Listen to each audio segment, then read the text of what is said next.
We shouldn't have to say this, but we will because it's necessary. Ezekiel did not see a UFO. Now, what was it? Welcome to SkyWatch TV for Wednesday, June 1st, 2016. I'm Derek Gilbert. Before we get to our guest today, remind you that this week, the official launch of the blockbuster new book from best-selling authors Tom Horn and Chris Putnam, The Final Roman Emperor, the Islamic Antichrist, and the Vatican's Last Crusade. For $19.95 plus shipping and handling, more than $200 worth of books, audios, and other research information will be sent to you. To find out how you can take advantage of that deal, make sure you watch through the end of this program. Now, our guest, somebody who can actually read ancient Sumerian and thus knows what it was that Ezekiel saw.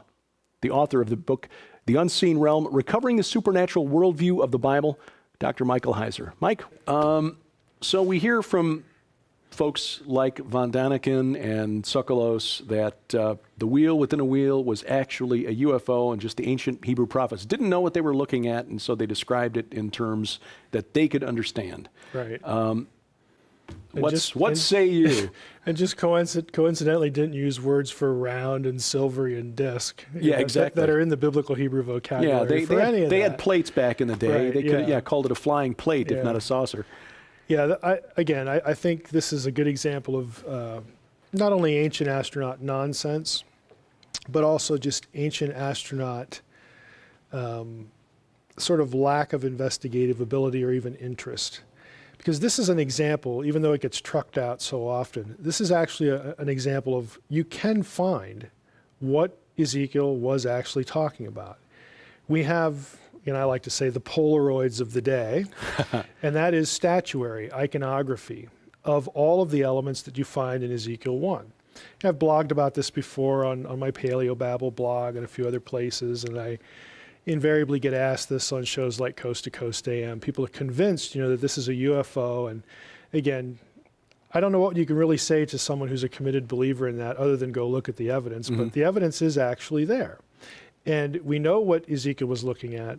We have all the elements in the artwork of the day, and it wasn't a flying saucer. To me, it's actually something more interesting. Now, I've talked with Josh Peck about this as we discussed his book, Cherubim Chariots. What was it that, and I'll put a picture of the graphic on the screen as you were discussing this, because I think that's interesting for people to see. Why is it that the ancient Near Eastern people would have known what Ezekiel was describing? I mean, what sort of cultural imagery was he drawing upon that would have been common to all of them? Yeah. And why do you find it even more interesting than it being a UFO? I mean, what could be more interesting than that? Well, I think biblical theology is more interesting than UFO. No, it would have been familiar to people because the iconography used in Ezekiel 1 is familiar to the average person because it's associated with royalty. So any kind of royal procession, any kind of illustration of the king on his throne, and again, we still have plenty of examples of this. Cherubim throne, where this was sort of a stock element of the description. You have a throne, on a round platform surrounded by cherubim, the number varies. They have wings, okay? They have bovine, legs and all this sort of stuff. It's all, again, the stock elements of what the royal throne and the royal throne guardians, would look like, what they were considered to look like. And in Ezekiel's case, the term cherubim is actually something that comes from Akkadian, the karuv, or the karibu, again, which is this creature, this sort of, weird-looking creature with wings and bovine features and whatnot. But their job was to guard the divine presence, and in this case, the king, again, being viewed as the divine representative, you guard the king. So people are seeing this imagery a lot. Again, anytime they're looking at artwork that's, around the city or whatever, or the king comes through town on a bier or whatever, there it is. What it means, though, is to me what's significant. I didn't come up with this. You'll actually get this in good commentaries, but the four faces of the cherubim are not coincidentally the four cardinal points of the Babylonian zodiac. In other words, we use the expression four corners of the earth. Okay, it's the same kind of thinking, north, south, east, west. And the facial representations or the iconographic representations of that correspond to these cherubim. And you say, well, why Babylonian? Well, it's Ezekiel. Okay, He's the in book Babylon. opens, he's in Babylon. They're sitting there by the river Kivar wondering, why are we here? We're the people of God. What's going on? Here we are in Babylon.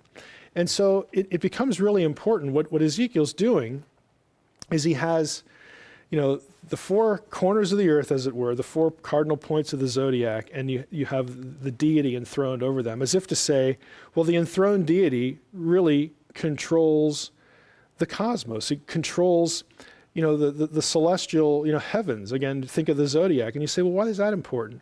Well, because look at the way not just the ancient people looked at the stars, but the way we look at the stars. Mm-hmm. What happens in the heavens dictates time. This is how you measure days and hours and seasons and months. And, it's the passage of time. It's the course of human history. But the key is, Ezekiel takes all of this imagery that people in Babylon, the Babylonians, are going to associate with Marduk, the god who supposedly conquered the Israelites and their God. Mm-hmm. And who does he put on the throne? It's Yahweh of Israel. Yeah, okay. And so it's a message to the captives. Again, Ezekiel 1, that's who he's talking to, the captives in Babylon, that, you're here, and you're wondering, how in the world did we get here? Because we are the people of God. Has Yahweh forsaken us? And the answer is no. You all know why you're here. You're here because you deserve to be here, because you abandoned the God of Israel. But he is the one who is still in charge of human destiny, and your destiny, and the destiny of nations. He is the one that controls the course of time and all the events of human history within it. He's still on the throne. So it's a really theologically pregnant passage. If you understand the imagery and really the cosmic dimensions of the imagery and what Ezekiel's trying to get them to believe, to embrace in faith in their circumstances. So you're right. That is more interesting than the possibility that he was visited by aliens from Zeta Reticuli or something. Right. Who need to ride crazy-looking animals to go from go from place to place. Yeah, one celestial object to another. Well, what I think is interesting too is that the cherubim were known to other ancient cultures. This was not something that only the Israelites knew. At some point, the Akkadians and the Babylonians and the Sumerians presumably had been exposed to. Yeah, in the case of like Sumerian and of course Babylonian, Akkadian, all of those languages were in the discourse, the common geography there. Mesopotamia, they're all Mesopotamian languages, at least written languages. Sumerian script is a little bit different than Akkadian script and all that sort of stuff.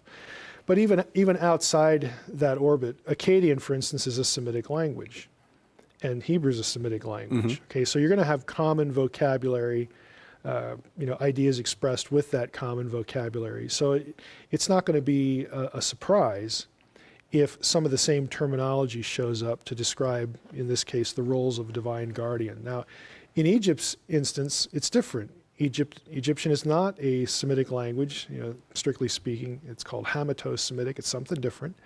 But in Egyptian thinking, who were the throne guardians there? They were the seraphs. Okay, seraphim. Okay, we get that in Isaiah 6, and you say, well, why is Isaiah 6, why does that have an Egyptian theme? It's because of who Hezekiah and Uzziah and Ahaz, the Israelite kings there, who the big political ally was. Egypt. Because if you use Egyptian trappings for your iconography, and people can go up and Google and just Google Hezekiah's seal. Yes. It has an Egyptian scarab on it. Right, well, why is that? It's because if I'm an Israelite king and I'm just I'm in charge of two little tribes here. We're not much. But if you're going to pick on us, okay, here's our ally. We're using Egyptian symbolism. And that's going to telegraph something. You want us, you got to go through them. Because we're buddies. Now, the prophets say, don't do this. Right. Egypt is a reed that breaks, cuts the hand of those who lean on it. Right. But politically, that's what they're, that's what they're telegraphing. That's what they're doing. And again, the prophets are trying to get them to trust God instead. But this is just historically where they were at, and it gets reflected in the text. Again, so Ezekiel just using imagery that would have been familiar to the people who were reading it in the time that he was writing it. Yep, so instead of us in the 21st century trying to impose our Western scientific worldview onto the ancient text. What about the UFOs that are supposedly recorded in medieval art? Yeah, this is, as a friend of mine at work says about something totally different, I could mock this for weeks. and honestly, I could, but it's really not because of any work that I've done. There are no UFOs in medieval art. Don't take Mike's word for it. I'm going to give you this guy's name, Diego Kuohi. Cuoghi. Now, I have links to his work on my website and on my blog. He is an art historian.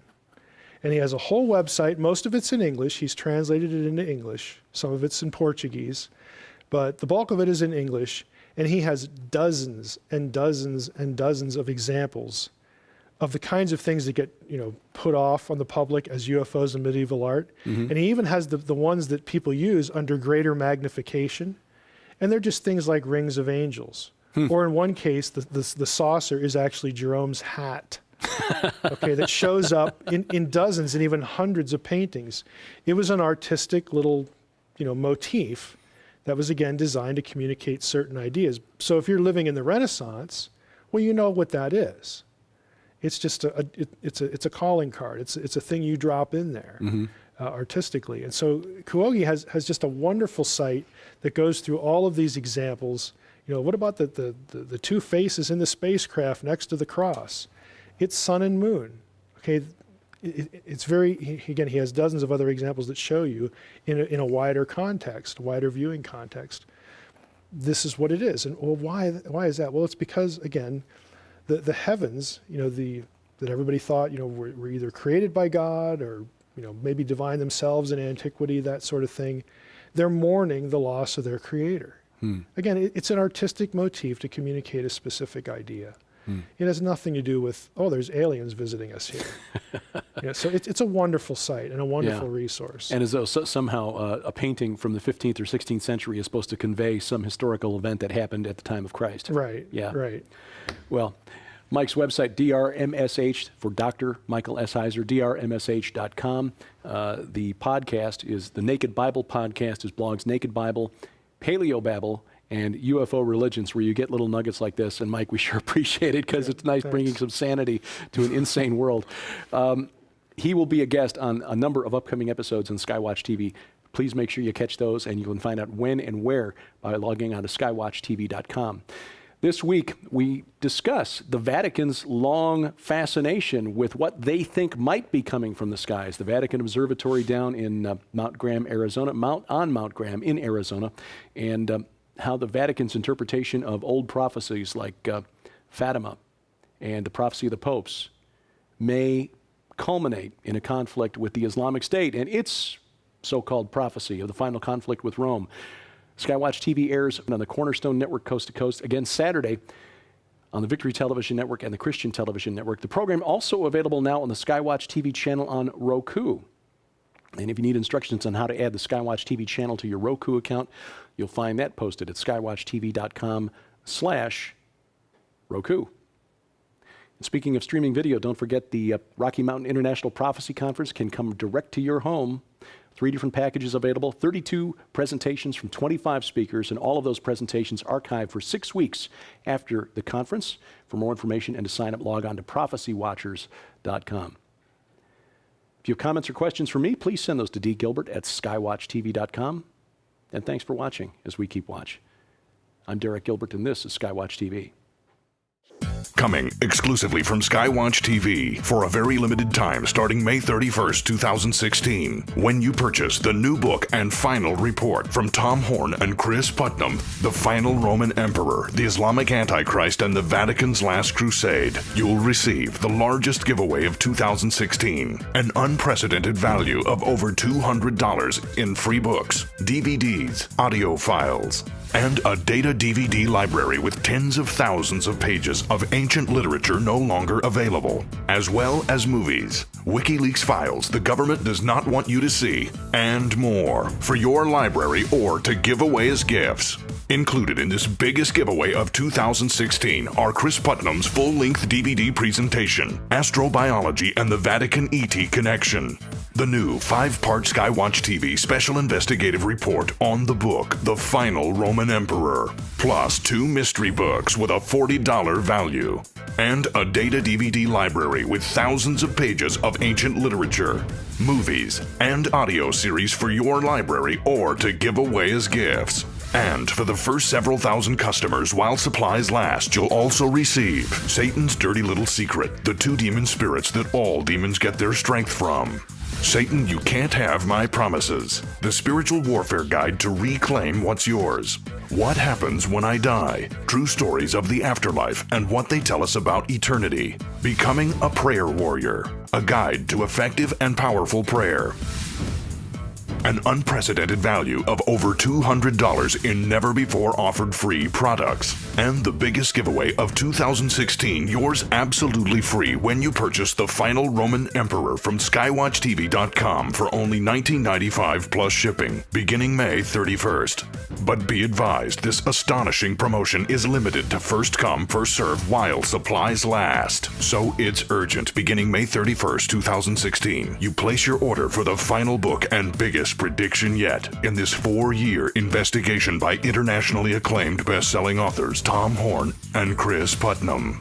The Final Roman Emperor, the Islamic Antichrist, and the Vatican's Last Crusade for only $19.95 plus shipping. This offer is on a limited time basis and will end without notification. So be sure to visit SkyWatchTV.com to follow the updates in the countdown to the biggest giveaway of 2016.